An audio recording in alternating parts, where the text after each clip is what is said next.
Welcome to episode 33 of the Metamagix Monster Manual and another continuation of the Demon Souls chapter. In today's episode, we are going to be covering how I think you should run the old hero in D&D 5e, as well as the new magic item, the Sword of Searching.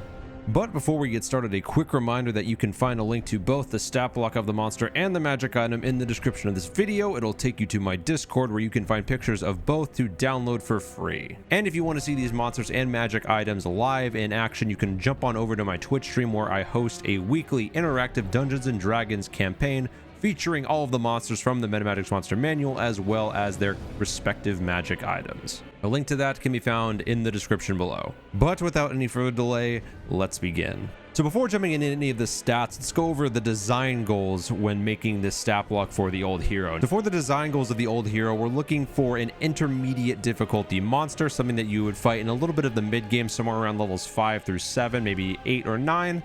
We're also looking for a character that is easy to run in any encounter, not too difficult of a stat block to understand, and we are also looking to lean into the concept of using only Tremor Sense as a sight mechanism. So with all of that out of the way, let us begin. So this is the old hero, and to begin, the old hero is classified as a large fiend with the chaotic evil tag. He has an armor class of 14, 150 hit points, and a movement speed of 35 feet, slightly faster than most player characters. For the stat array, he has an abnormally high 20 strength and 20 constitution, with the other stats being pretty nominal with a 12 dex, 10 intelligence, 12 wisdom, and 10 charisma. He has a damage vulnerability to just poison, with a damage resistance to fire. He has only Tremor Sense out of 30 feet. He is completely blind otherwise. Passive perception of 11, speaks 0 languages, and has a challenge rating of 8. Moving on to the old hero's abilities, the only ability the old hero has is blind. The old hero is permanently considered blinded.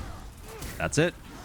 Moving on to his actions, we have the multi-attack. The old hero makes 2 sword smash attacks, which are melee weapon attacks plus 8 to hit with a reach of 10 feet. And deal 3d8 plus 5 slashing damage. His other action is the sword kneel. The old hero kneels and plunges his sword into the ground, creating a powerful explosion in a 10-foot radius centered on himself. All other creatures in the radius must make a DC 14 dexterity saving throw, taking 3d10 radiant damage and being knocked prone on a failed save, or half as much damage and not being knocked prone on a success. So you've just ran this super simple encounter. Your party has defeated the old hero. What do they get? They get the Sword of Searching. The Sword of Searching is a rare sword of any type that requires attunement. It is a large curved sword made of crystal with an enormous crescent blade. It was forged from the soul of the demon old hero.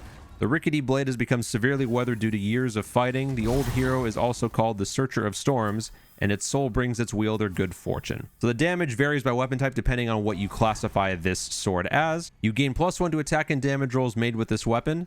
And while attuned to this weapon, when you make any attack roll, ability check, or saving throw, you may choose to reroll the die. You may do this after seeing the first roll, but without knowing whether the roll succeeds or fails. You must also use the new roll. This can be done twice per day, and all uses are replenished after a long rest, so it's got a little bit of the lucky feature to it, and is very versatile in its build, basically allowing you to make it whatever type of weapon you want it to be. And of course, you could either give the Sword of Searching to your party directly after defeating the old hero, or you could make them forge it themselves with the Searing Demon Soul, as we talked about in the Flame Lurker video. But guys, that is how I think you should run the old hero and the Sword of Searching in D&D 5e. If you guys enjoyed this video and this stat block, be sure to leave this video a like, leave a comment down below of any comments or questions you have. I'll be happy to read all of those. But we got a lot more Demon Soul stat blocks and magic items coming in the very near future with daily uploads, so be sure not to miss a single one of those, and subscribe if you guys have not already. And until next time, have fun, stay safe, and as always, happy gaming.